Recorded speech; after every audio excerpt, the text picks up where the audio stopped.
Welcome back to the Wannabe Artist Podcast. My name is Justin, and I'm one of your hosts. And I'm Josh, and I'm your other host. And today we're going to be talking about the new Yorgos Lanthimos film, Kinds of Kindness. Yeah. Hell yeah. All right, I'm curious. What were your sort of expectations and feelings?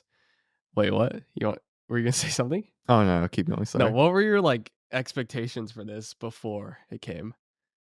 I was really curious just because this is his first kind of dive into an anthology Mhm. type story. And I had the impression that it was kind of him returning back to his roots a little bit, dogtooth, lobster-esque, like that. What about you? For this movie, after Poor Things, I feel like it came really soon. So I was definitely excited for it, obviously, because it's a New Yorgos movie, but I feel like personally I wasn't too hyped for it. Mhm. It's probably because Poor Things was such a change of pace for his sort of trajectory as a filmmaker. And I felt like a little bit not scared, but slightly worried that he'd be going in a direction that I wouldn't like, even though Poor Things was amazing. It just seemed like something was changing. But yeah, this is definitely a return to form for And how do him. you feel now after seeing the movie? Relieved that he's still making his weird movies. Hell yeah. This movie also was marketed very similarly to how Saltburn was marketed before that came out. So that also had me kind of concerned. But nah, Well, thank God it didn't turn out like Saltburn, thank God. because Saltburn sucks. On God. Anyway, yeah, I also thought this movie was really great. It felt Mm. like I said before, his return to his old kind of style. Yeah. The tone feels very reminiscent of those older projects. Mm-hmm. And I was very impressed with how this one went. It's Oh, tackling 3 different kind of stories. one more thing before we talk about the actual movie. So the night after we saw this movie, I actually went home and I listened to Lana Del Rey's Did You Know There's a Tunnel Under Ocean Boulevard, which is her most recent album. Uh-huh. And surprisingly, the song Margaret on there is actually dedicated to Margaret Qualley, who's in this movie. Oh, actually? Yeah. Because she's Interesting. married to the one of the producers, Jack Antonoff. And yeah, that whole song is just dedicated to her. And even on the following song, I think it's called Fishtail, there's like a little snippet at the end of her just saying some stuff. I don't know. Mhm. But that was crazy coincidence because we just watched the movie. But yeah. Cool fact, bro. All right. Yeah, let's get back to the movie. I'm going to read the quick plot description. Like I mentioned, this is an anthology story. Mhm. Here it is. A man seeks to break free from his predetermined path. A cop questions his wife's demeanor after her return from a supposed drowning. And a woman searches for an extraordinary individual prophesies to become a renowned spiritual guide. So yeah, this movie's divided into 3 very distinct chapters, and it's very loosely connected directly, brought together, Thematically. yeah, How would you rank the thematically linked. 3 different stories? 3 different stories. Yeah. I definitely enjoyed the third story the most. Mm-hmm. I feel like it was the most fleshed out. It had the most interesting characters.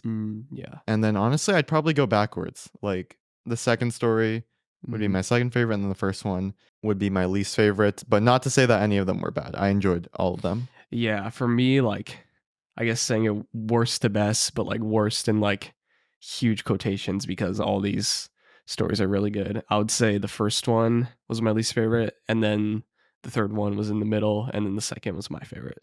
Yeah. So we're both saying, yeah, least favorite to most favorite to least favorite. Yeah, Yeah. because they're all good. They're all really good.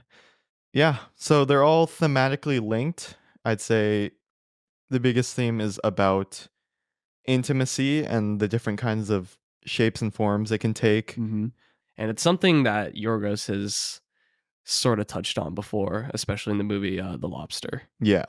But this one is strictly about that. Yeah. And it's showing the contrast between these very strange individuals and how they search for intimacy, how they search for love themselves Yeah. and like And the what they do title. for it. Yeah, the lengths that they will go to achieve it. Mhm. And like the title kind of suggests the different kinds of kindness that can be demonstrated.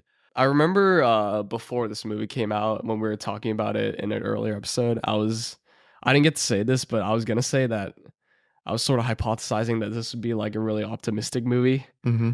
just in like the Yorgos style. I thought that'd be really funny, but that is not what we got. But I don't know, I was just theorizing that based off the title, maybe it'd be like a really like just wholesome movie with like weird music and weird characters, but very wholesome for Yorgos Lanthimos. But I mean, it's somewhat wholesome. We'll get more into it. So yeah, chapter 1 opens up. It's called The Death of RMF, and it opens up with a nice little song, Sweet Dreams or something like that. Mm-hmm. I can't remember the Yeah. actual name. No, that's it. And I it think. opens up with this random character, RMF, making a delivery to Vivian, played by Margaret Qualley. Mm-hmm. And this movie kind of establishes RMF as this MacGuffin kind of plot prop that's used to orchestrate a car crash scenario. Yeah. And there's this weird old guy played by Willem Dafoe who wants him dead, but more specifically wants him killed by his sort of lover that's played by Jesse Plemons. Okay, what do you think RMF stands for? Because Damn. Okay, it's very open to interpretation. I didn't think about that at all. Do you have a thought? I don't know. I'm gonna be honest, I kind of just looked it up and there were like a lot of things people were saying. And I think my favorite one was a random motherfucker. Shoot. That's actually I mean, I agree with that. I know it's interesting though, because in this first one, it's the only one we see RMF in like a physical form. Yeah. Like the rest of them is just it's named related to RMF, but we don't see a real RMF in the story. So I don't know. I think that random motherfucker, I think that makes the most sense.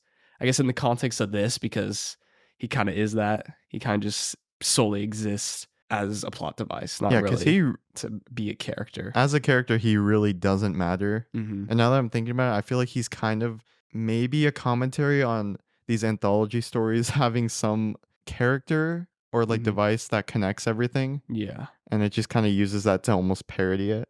Yeah, like we mentioned, Willem Dafoe, he's almost this weird manipulative pimp almost where but he's also like a CEO of like a business at yeah, the and same time. he kind of controls the main character of this chapter, Robert, played by Jesse Plemons, Yeah. and dictates like how he lives his life, his health, and how he can His function. marriage, Yeah. his house, his car, his everything. But I thought this was a really good decision to start with this one, even though we both said this is our least favorite. I still really like that he started with this one because this definitely sold me on Jesse Plemons as sort of a leading man. Yeah. And being a compelling protagonist. Because I mean, I've seen Jesse Plemons in like Breaking Bad and like Civil War, and he usually plays the very stoic, psychopathic sort of character, side character. But in this short, he shows a really good sort of sensitivity, like that sort of emotion that I haven't really seen from him. But he's able to do it, pull it off really well, while still being weird and quirky to fit into this Yorgos universe, which definitely reads like he knew the vibe going in. And yeah, he was really good in this one, and it's probably the one where he has the most screen time because it's following him the whole time. And I think it was good to start on this because of that. Yeah, I was also really impressed by Jesse Plemons. I think we mentioned when we were talking about our summer preview that was one of my worries that he wasn't going to be able to create 3 different distinct characters, but as we'll keep talking, that was not a worry. That was not a complaint that I had. Yeah. Also, this feels like the simplest story, I think, of the 3. The most straightforward, in my opinion. Which is a funny thing to say. If you can even call it that. Well, I guess in comparison to the others, it's definitely the most straightforward. So it does a good job at easing audiences in. I think maybe he had in mind the fact that Poor Things was so much more popular than anything else. So maybe he got a lot of new fans, and maybe they're more used to different kinds of storytelling. So maybe he had that in mind. He wanted to ease them in with like a chiller story. Yeah. But And I guess we should keep moving on with the story. Robert, he decides he kind of wants to break free from this lifestyle of being controlled by Willem Dafoe. yeah. And he confesses to his wife, Rita, played by Hong Chow, that their relationship has been built on the foundation and like kind of manipulated by Willem Dafoe. Mhm. And he does this technique, Robert, he does this technique where he's in a bar and he says, "Ow, I tripped and hurt my foot." And a woman helps him, and then the relationship kind of takes off from there. Mhm. And his wife is really upset, and she kind of just leaves overnight.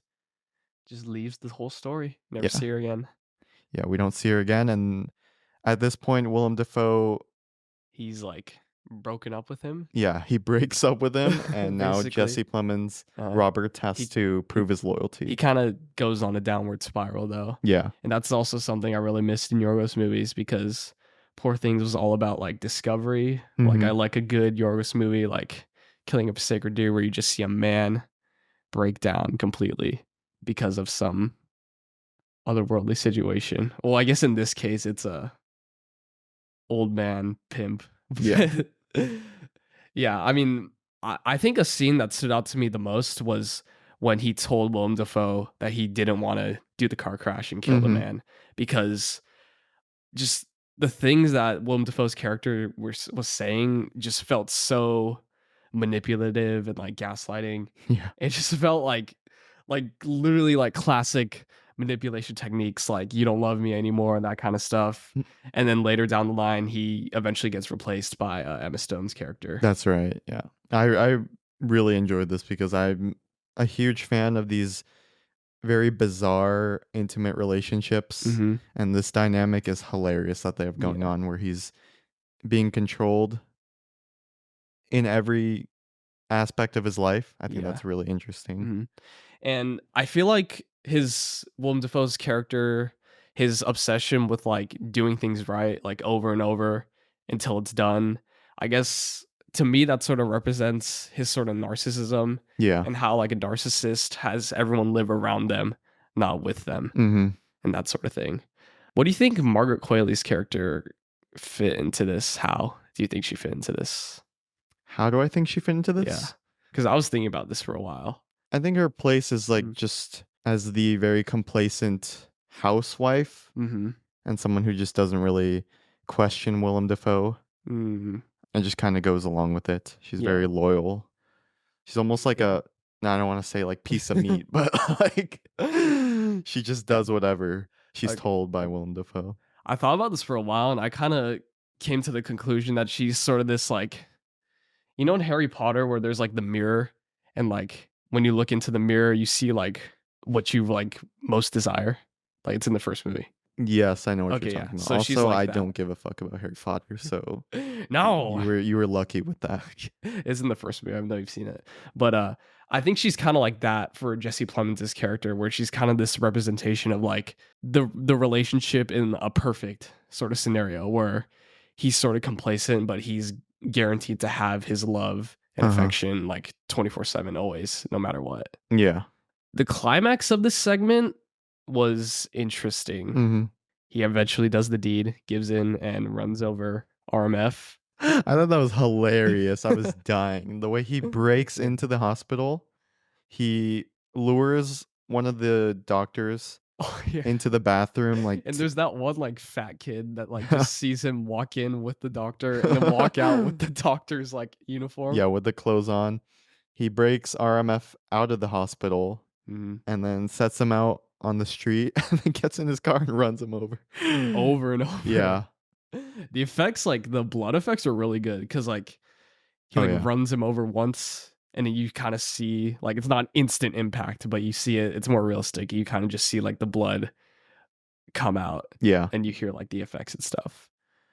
Yeah, and it feels really earned Mhm. because you kind of see his desperation trying to win back Willem Dafoe's love, Yeah. and it feels genuine. It feels like, Yeah. damn, okay, he committed. Yeah. I don't know. I feel like it was a little bit tame though. Like it was definitely like out there, but I was expecting something a bit more left field just because I feel like the tension was building up to something like even grander. Mm, I don't know. I get what you're saying, but I don't know. It I kind of tells you what's gonna happen. I guess it's a little bit purposefully anticlimactic the way Yeah, he just slowly like drives over him over and over because I mean it's funny. yeah, that's what. It's funny in the twisted Yorgos kind of way. Hmm. Really great score immediately opening up this chapter. Oh yeah. It uses very like harsh piano keys. Yeah. I thought that was really cool. It's I think for the whole movie, the score is either licensed music, piano, or choir, and none of those things ever overlap. It's either one thing or the other. Yeah, we'll talk more about it, but the score almost like evolves throughout the movie, Yeah. and I thought that was a really interesting contrast to his previous film, Poor Things, hmm also composed by Mr. Jerskin Fedricks, who has a great cameo in this movie. Poor Things, the score was very whimsical, very new hmm experimental sounds. And very deeply layered. Yeah. Good C's changing it up, Okay. fitting the tone of the movie. Yeah, But very yeah, fitting. I think is that all we have to say about chapter that's 1? the death of RMF. A That's little the death of story Marmeth. about victim in an abusive relationship, but With Daddy Willem. All right, moving on. Chapter 2. mhm. RMF is flying. Yeah, he is flying. RMF he's a flyer. So this one's about what's it about? He's a Oh cop. yeah, so Jesse Plemons, he's a cop, and his wife, who's like a marine biologist or something, played by Emma Stone, she's been missing, and he's not taking it very well. And to cope, he's like touching his suspects in inappropriate ways, like not Uh-huh. that far, but like a little bit crossing the line, and he's having to watch um interesting videos of past memories with them two and another couple doing some devious things in a bed. And she is eventually rescued and returns back home, but he suspects that she isn't his wife, that she's some kind of he's just like insisting that she's not his wife. And yeah, that's the whole story basically. Yeah, it starts out very simple, like a missing wife, I guess Gone Girl kind of story. Yeah. And then it evolves into a almost like thing from another world, invasion of the body snatchers-esque story, which Yeah. I thought was a really cool transformation. Yeah.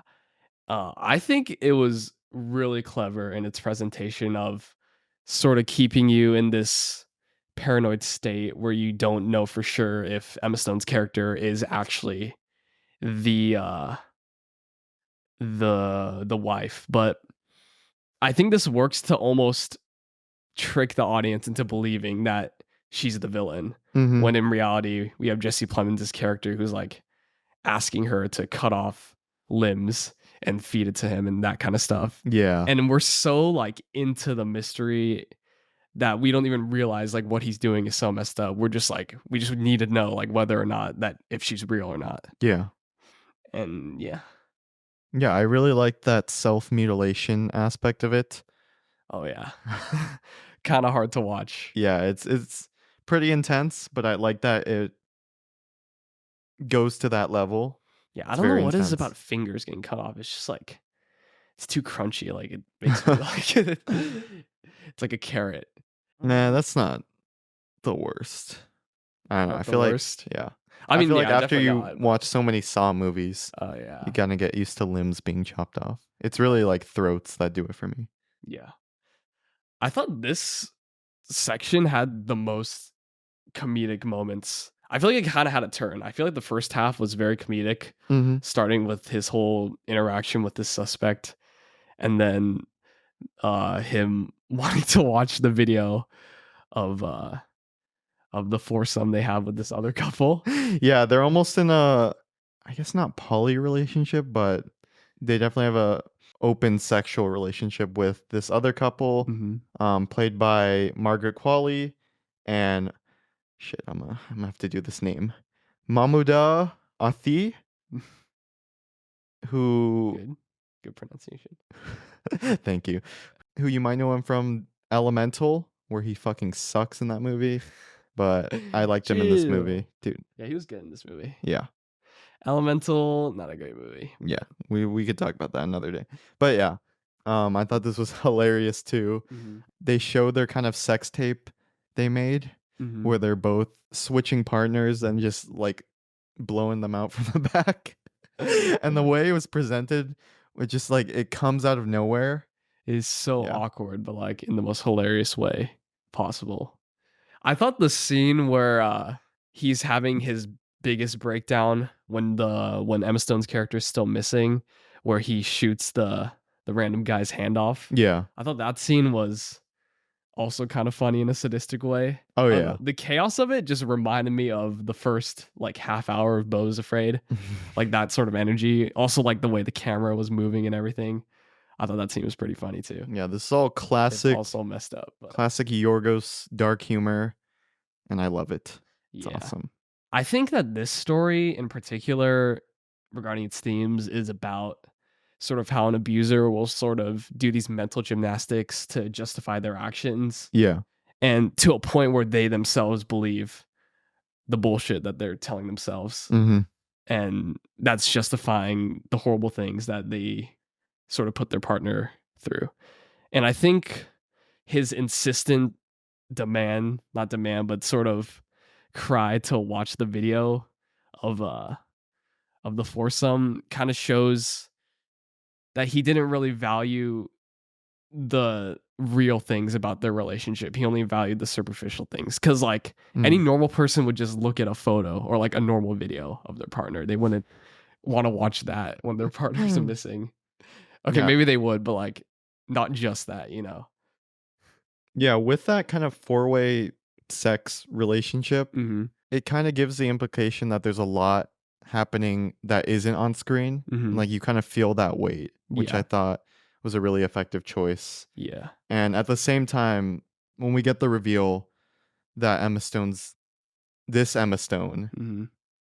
is not the real Liz, his wife, and his actual wife returns, we learn that there's this almost society that was living at where like animals are the dominant species and the humans have kind of taken the place of animals.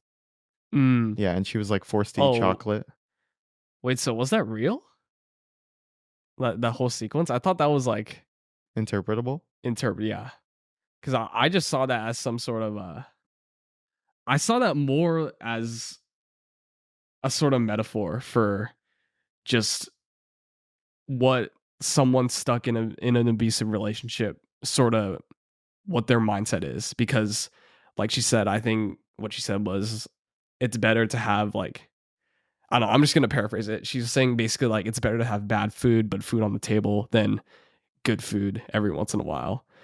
Kind of saying that she's sort of desperate to have any sort of love because real love doesn't come Mhm. all the time. Maybe I am taking that the wrong way. Maybe it was I don't a know deeper because metaphor. for the ending, I thought the ending was completely like just a complete joke because it felt like Yorgos kind of saying like it's almost him questioning like what an abuser's mindset. Like what do you expect after doing all these horrible things to your partner? Like your perfected version of your partner is just going to come and embrace you in open arms. Like it felt like a sort of sarcastic like yeah, you wish this would happen or do you expect this to happen? Like sort of looking at this kind of mindset in a dumb way. I see what you're saying. But Mhm. I also I'd like to believe that there's this society out there in this world and it would fit perfectly. Yeah. I think that this is another thing about the sort of four-way relationship. I think that Emma Stone's character, her sort of indulgence in that sort of shows that she's kind of desperate to it's like a desperate attempt to find peace within the healthy relationship of the other couple. Mhm. And that's why like the moment she returns home like and they have dinner the four of them like she immediately like requests like oh can we go to the bedroom because like whether she knows it or not that's her sort of only place for comfort in Yeah. this relationship. Yeah. Okay. I guess yeah, you've definitely thought about this section more I because don't it know, stood out to you the most. I mean, this section like really hooked me because I think I don't know, it just had such a good mystery at the start when she was missing, and then it had an even better mystery when she came back. I think it just did a really good job of like building and building and just upping it and upping it, getting more sort of grotesque and depraved as it went on. I think that Yeah. was a really captivating part of it. But yeah. Yeah, and really funny. Each kind of chapter ends with a small credit sequence, Mhm. and this one is showing that dog society. And I thought that Yeah. was hilarious. Yeah, that's Great cool. way to end it off. Mhm. Dogs having Not the sex. best ending though. Not the best end cred scene. We'll get to it. Yeah. But That was chapter 2. Moving on to RMF chapter is 3. flying. RMF eats a sandwich. Yes, RMF eats a sandwich. And this one focuses on Emma Stone playing a character named Emily, which is funny. Mhm. And her journey of resurrecting a corpse through a method of like almost channeling energy. Mhm. Her and Jesse Plemons, who plays a character named Andrew, are in like a pure sex cult Yeah, it's operation. weird. Yeah. They don't really tell you a lot. Mm-hmm. You kind of just have to put it together with what you see, which I think was a really interesting part of this segment. But yeah. Yeah, they kind of lay out the pieces, don't really explain it, and just kind of let you put it together yourself, decide what it means. Yeah. So we open up, Okay. and Emily and Andrew, they're kind of looking for this deity sort of yeah, person deity that can person, bring back people. yeah, who they can channel the energy from. Yeah. And they find this girl named Anna, I believe, Yeah. played by Hunter Schafer. Yeah. And they quickly realize that she is not the one. She has this little test like where she has to bring back a corpse and she fails. Yeah, she fails the test, so they go back onto their quest looking for the perfect person. They skedaddle in their cool ass whip. Yeah, They got this crazy like purple car. Like, yeah, it's a purple Dodge, I believe. And Emma is just Emily. Emily is zooming, doing all kinds of crazy racer shit in it. It's really cool. Hope she doesn't get into a crash or anything. That'd be dangerous. But yeah. So they go back to the cult, don't they? Yes. Mm. And we kind of see their rituals and their kind of practices. Mm-hmm. It's really funny. Yeah. You want to explain? I guess I should. Basically, anyone who they deem kind of dirty, if they're what was the word they used? Was it tainted or something? Like tainted, stained, something like that. I don't know, yeah. They kind of place in this sauna box, turn it up really hot. Contaminated. That's contaminated, okay. yes. They're placed in the sauna, yeah. They placed in the sauna and they try to rid them of their contaminants. Mm-hmm. And they're kind of like tested afterwards. Mm-hmm. And we have Willem Dafoe and Hong Chow, once again, who lead this cult, Ami and Aka. And they test the patients and they deem whether or not they're clean or. And they test the patients by licking their sweat. Yeah, by licking their bodies, their sweat, which is very strange, but Yeah. very true to Yorgos' kind of fables stories. Yeah. Oh, his stories are a lot like fables. Yeah. But yeah, and they also have this huge pool that's filled with the tears of these two leaders. Mhm. And that is the only water that the members of the cult are allowed to drink. They're also only allowed to have sex with these two leaders of the cult. And yeah, it's just her quest to find this person that can bring people back to life. And she also has a husband and kid too that she's sort of pretending that she doesn't care about, but in reality she misses them and sort of, I don't know, I guess longs for a connection with Mhm. them. I really liked her character in this. She portrayed it really well because on the outside she comes off as very calm, collected, and sort of like calculated in a kind of chaotic way. Yeah. I guess represented by how she drives. But like inside she has this sort of deep sadness, and it feels like she has this emptiness in her life that she's trying to sort of fulfill, I guess, with her mission for this cult. Yeah, there's a lot going on with her character. You Mhm. mentioned her family. She's definitely seeking the love and acceptance from her daughter. Yeah. I can't say too much about the husband because her husband is very manipulative and Yeah. rapey. Literally. Yeah, like he is gross. I mean, what else is there to say? He's a bad guy. He's terrible. And he ends up roofing her. Yeah. And sexually assaulting her. Yeah. Which was really disturbing. But Yeah, after that, she's sort of tainted, I Mhm. guess, because she's caught at the house of the of her husband and daughter Yeah, by by Ami and the Aka. leaders and Jesse Plemons' character. So she's taken back and sort of tested in the sauna, but she was not able to sweat out her contamination. Mhm. So she's kicked out of the cult and yeah, kind of loses that part of her life. But she still has one sort of, I guess, glimmer of hope in her life, and that's to find this person that can bring back people. So she finds out that um she's a veterinarian, so she kidnaps a dog and takes her in as her own dog, Yeah. which I thought was a really fun sequence. I like these sort of I don't know, it's in a lot of action movies, these sort of like sneaky sequences where it's like if the jig is up, the character's kind of screwed. I kind of like that in a Yorgos movie where the Mhm. environment is so weird and the tone is just like completely different from where this type of scene would usually be in. But it was really cool. It was a really nice way to build tension with something kind of mundane going on. But yeah, so she eventually sort of figures out that this veterinarian is the one, and after learning that, she what's that called? Like the needle. Drugs her? Yeah, she makes her pass out with drugs or something, I don't Yeah. know, and takes her for, I guess, to bring back to the cult and to be accepted again. But unfortunately, she crashes her car, and this person who can bring people back to life flies out the car and dies, and that's how it ends. I feel like you So skipped over a lot. I did not. Did Huh? I? A little bit. Like what? This is a group of, like, twins, right? Yeah. Oh, I guess Yeah. there's that whole lore. How? Okay, yeah. So Yeah. the person's supposed to be a twin, but then the other twin has to be dead. Yeah. Okay. And then because there was this incident, I guess, at a sleepover Mhm. where one of the twins, Oh, I forgot about yeah, this. dived Yeah, off into a pool. and dies. Yeah, and dies, But hits then her the head. the other twin brings her back to life with her Yeah. sort of powers. Yeah, I forgot about that. Yeah. And then that twin kinda reenacts that, so then Mhm. there is another dead twin Yeah. because she's aware of what Emily's doing Yeah. and, like, the operation that needs to be fulfilled. Yeah. Um, I don't know. This cult has like clout. Like people just come up and they know like we're trying to help you on your mission. yeah. I don't know. Yeah, and I thought I love that element where Mhm.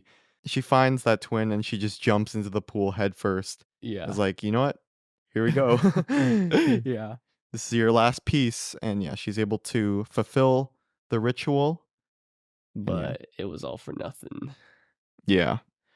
So I thought this whole segment was really interesting because it kind of took a very different approach to this movie's themes of like love and devotion. Mhm. Because I felt like the first two stories are very isolated into one relationship, while this story was, it felt grander. It felt on a like it was on a much bigger scale because of the whole thing with the cult and everything. Yeah. But I don't know. Me personally, I saw the cult as very toxic in a very sort of concealed way. Mhm. Because I mean, we have these two people, Willem Dafoe and Hong Chau's character, that are kind of just worshipped as gods for no apparent reason. Like the movie doesn't give any reason why they're the ones that they can have sex with and why their tears are like holy or something. They're just worshipped as gods for no reason. And it's hypocritical as well because after Emma Stone is tested and Hong Chau's character licks her sweat, she declares that Emma Stone is still contaminated. But wouldn't she be contaminated if she licked the sweat of someone who is contaminated? Yeah, Like true. it doesn't. The rituals don't make sense. They're just sort of bullshit because that's what this whole thing kind of is. Like the idea of being contaminated because of a sexual experience, I think is what he's kind of trying to say here. That it's a feeling that you have and a feeling reinforced by people around you and everything, but it's stupid because like life happens, like horrible stuff can happen to you or normal things can happen to you, and it's just the walk of life. Yeah, I like that commentary where no one person can say out loud what is to Sin. be what is to be dirty, what is Yeah. to be not dirty. Obviously, Emma Stone's character Yeah. being assaulted that was not in her Yeah. And control. that's probably showing just the worst of this sort of mentality too. Yeah. And she shouldn't be punished for something like that. Yeah. But yeah, these people are very unreasonable. And I think that's what I really liked about this segment the most is that Mhm. kind of focus on this Emma Stone character, the character piece Yeah. that we have here. Yeah. Yeah. I think we forgot to talk about her dance scene, which has been going around in the marketing on Oh yeah. TikTok. And it is very glorious in this movie because Yeah, it's this is after she's bringing back the mhm, prophesized twin. yeah. And she has a little dance in the parking lot because Yeah. she's gonna be saved, I guess. Yeah, she thinks she's Yeah. accomplished her goal and she steps out of the car and just Mhm. starts jamming out. And I thought this was glorious. Yeah, it's really well built up too, Mhm. especially because of all the shit she goes through, Uh-huh. like during this movie. Like it feels satisfying. Doesn't just feel like, oh, he's doing a quirky little dance thing to be funny. Like it is funny, but it's also it makes sense for the character, Yeah, especially because this character's been holding in so much too. there's a quality about dance sequences in Yorgos movies where Mhm. they're very charmingly wacky, Yeah, but they always have this like very good energy, yeah, fiery nature to it, and it feels earned, like we said. yeah. Yeah. They're very off-putting too, and feel almost like they feel like they're gonna fall, but then they don't. It's like calculated chaos. Mhm. And I feel like that kind of encapsulates the whole vibe of like a Yorgos movie. Like the way characters speak and everything. Like it feels like they're almost improvising because they're speaking in such a weird way, but it always like sort of wraps up and comes out more poetic than if it had been written in a very like conventional way. And apparently this dance was improvised by Emma Stone because I Nice. saw a video on TikTok Uh-huh. of her on set of Poor Things kind of improvising this dance. And Just I thought that cooking was it up really back great. then. Yeah. Yeah, Emma Stone knows how to break it down. Oh God, she had the moves. But yeah, Yeah, I mean, really there was a really great song accompanying that, one of mhm. the pop songs. I don't know the name of Yeah, that I song. don't know either, but it was It's really that fun. song. Yeah, it was very Fit funny. very well. But all good things come to an end because she does eventually drive off and crash her car and kill the deity, the holy person, which I thought was hilarious, especially because it happens after the credits roll. Yeah. So it kind of feels like an end credit scene, like a Marvel end credit scene, but like in the most like nihilistic sort of Yorgosy way. And Yeah. Kinda leaves you open-ended. definitely Um, open ended. But and I that don't know. This is a thought I had. I feel like this is the happiest ending of the three. Mhm. And the reason why I think that is because I think narratively, yeah, she's kind of screwed. Like she just basically got someone killed. She's she's probably gonna get charged without go to jail. But like thematically, she's sort of escaped from this cult Yeah. because as much as this person was gonna be the one to save her in the sense that she'd be accepted back again, it also just bring her back to these stupid ideals that the cult has. And I guess the deity's sort of death is kind of Yorgos saying that there isn't like there isn't a way to be reborn Mhm. because humanity doesn't need that. There's no need for that because we shouldn't be calling people tainted or contaminated because of like sexual Yeah. experiences and that She stuff. inadvertently, like, saved herself Yeah. from being consumed into this cult and becoming like Yeah. Ami and Akka. And I think that this whole movie is very contrasting with its endings because I think the first story actually has, I guess, the worst ending, Mhm. but the happiest tone Yeah. because he's trapped in this relationship, but it's played off as a sort of like victory for him because he got what he wanted, but what he wants is not good for him. Yeah. And then the middle story is sort of in the middle where it's more of like a critique and it doesn't really have a happy or sad tone. It's more of like a sort of nihilistic, sarcastic kind of tone. And then this one definitely has the worst implications, but I think the happiest ending thematically for this character. Mm-hmm. Eh, Before we forget, we've talked about her a little bit, but Margaret Qualley in chapter 3, I'd say this is her best Oh yeah, range of characters. She's really great in the first 2 chapters, but here she's playing the twins, yeah, Rebecca and Ruth, and yeah, I was and really impressed how much range she had yeah, to differentiate not these a characters. lot of screen time, but really good at differentiating the two Yeah. characters. Like you'd feel just like the energy of the two, vastly different. I think it was really good of her. Yeah. I also mentioned when they're kind of flashing back, showing the twins' past, the use of black and white was really good to distinguish flashbacks, which is they do this throughout the entire movie. Yeah, But it's just a very simple choice that lends well narratively. it's something he did in Poor Things too, which Yeah. may be something he just likes to do, Yeah. and no complaints because it's a good device. Mm-hmm. Yeah. Overall, I love everything that's going on here. The tone, Oh yeah, the absurdism. I think thankful to have like back to basics, like simple Yorgos stories. yes. 3 of them, which is better than Christmas. Yes, I was very impressed that he could blend these 3 like drastically different stories, Mm-hmm. but very concretely. Yeah. Yeah. It's great. Great. Also, Margaret Qualley, she bad as hell. Bruh. Let's just say that. Yeah, she is. Okay. Do Okay. do you want to do ratings? Let's give her a rating. Okay. You You go first. first. No, Okay, me you first? I went Fine. first last time. Oh, true. I will give this one a very solid 9 out of 10, 4.5 stars. We'll also be giving this a solid 9 out of 10, 4.5 stars. Oh my god, all our ratings are the same. This guy's trying to beat me. It's so embarrassing. Dude, it's okay. It's just we've been watching a lot of good movies Yeah. recently. And directors like we both adore. So Yeah. it's gonna happen.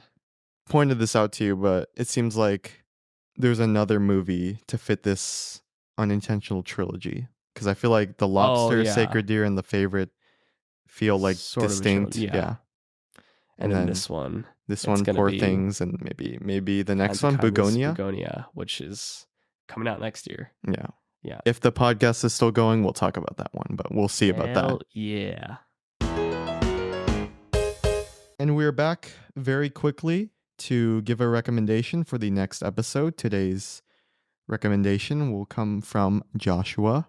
Yep. I'll be recommending Naoko Yamada's 2016 film, A Silent Voice, Oh, shit. for you to finally watch it. Okay. So yeah, that's what we'll be talking about the next episode. And I guess we'll be talking about whatever else is going on next week. Whatever else. Whatever else. That's it. Yeah, we're going to be talking about an anime. Anime. Ew. That Ew. weeb shit. Ew. All right. Satire. All right, we'll see you then. Bye.